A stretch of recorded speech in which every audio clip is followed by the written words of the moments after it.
అప్పుడు మనకంతా ఇది కదా, అవమానం కదా కదా, అవమానం కదా. మీరు కావాల్సిన చేసేది కదా.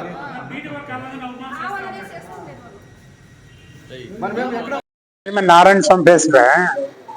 இன்னைக்கு நம்ம ஒசூர் யூனியன் கவுன்சில் மீட்டிங் நடந்தது. இந்த மீட்டிங்ல நம்ம சேர்மன் அம்மா நிறைய சப்ஜெக்ட்ஸ் எடுத்துன்னு வந்திருக்காரு. அதுல முக்கியமான லாஸ்ட் 3 மீட்டிங்ஸ் நடந்தது. அந்த மீட்டிங்ஸ் யாரும் மெஜாரிட்டி சைன் போடல. அந்த சப்ஜெக்ட்ஸ் எல்லாம் இப்போ எடுத்துன்னு வந்தாரு. ஒரு ப்ரொசீஜர் என்ன, ஒரு வாட்டி மீட்டிங் நடந்துட்டு அந்த மீட்டிங் அட்ஜர்ன், அப்புறம் ரிஜெக்ட், அப்புறம் யாரும் அப்ரூவல் பண்ணலன்னா அந்த சப்ஜெக்ட்ஸ் மறுபடி எடுத்துன்னு பண்றதுக்கு ப்ரொசீஜர் தப்பு இருக்குது. அவரு எவ்வளவோ ஒரு 50 சப்ஜெக்ட் எடுத்துன்னு வந்திருக்க மாதிரி இருக்குது. நம்ம யூனியன்ல இப்போ 112 கம்பெனிஸ் இருக்குதுங்க.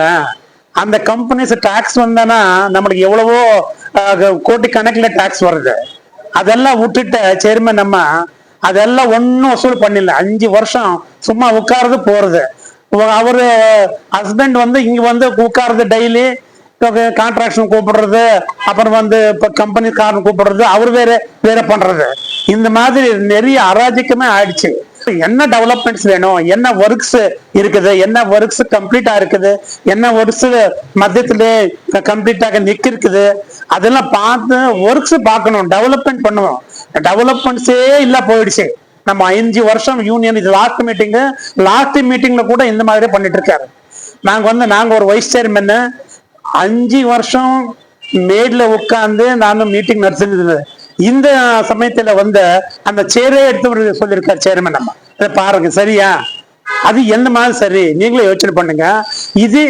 இது இந்த அராஜகம் இது என்ன அவர் நடத்துறாரு. நம்ம டிஸ்ட்ரிக்ட் அட்மினிஸ்ட்ரேஷன், டிஸ்ட்ரிக்ட் கலெக்டர் பார்க்கணும், அவரு என்கொயரி பண்ணணும். எந்த 5 வருஷத்துல என்ன நடந்திருக்குது, எவ்வளவு நம்ம சரியான எடுத்து போயிட்டு இருக்குது, அதெல்லாம் நம்ம கலெக்டர் என்கொயரி பண்ணணும். அதுல குமரேசன் ஒரு வீடியோ வந்தாரு. அவரு பீரியட்ல இருந்து விடுங்க, ரொம்ப ப்ராப்ளம் ஆயிடுச்சு. இது எல்லாத்தையும் நான் கேட்டுக்கொள்றதுக்கு டிஸ்ட்ரிக்ட் கலெக்டர் என்கொயரி பண்ணணும். 5 வருஷம் இந்த சேர்மன் நம்ம என்னென்ன பண்றாரு, எவ்வளவு ஒர்க்ஸ் என்னென்ன ஆச்சு, சில ஒர்க்ஸ் பண்ணியே இல்ல, பில் வாங்கிட்டு இருக்காரு.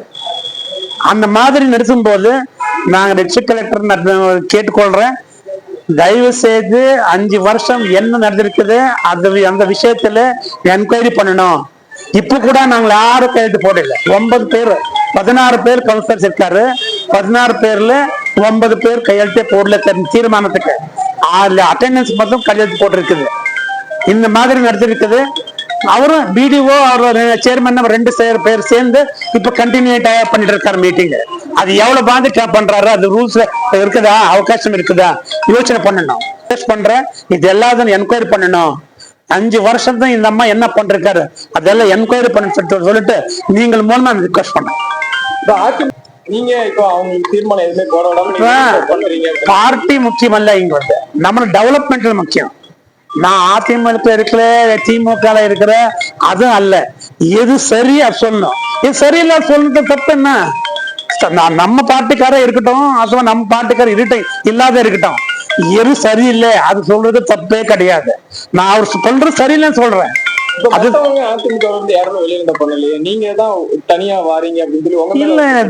திமுக கூட வெளியே வந்துட்டாரு,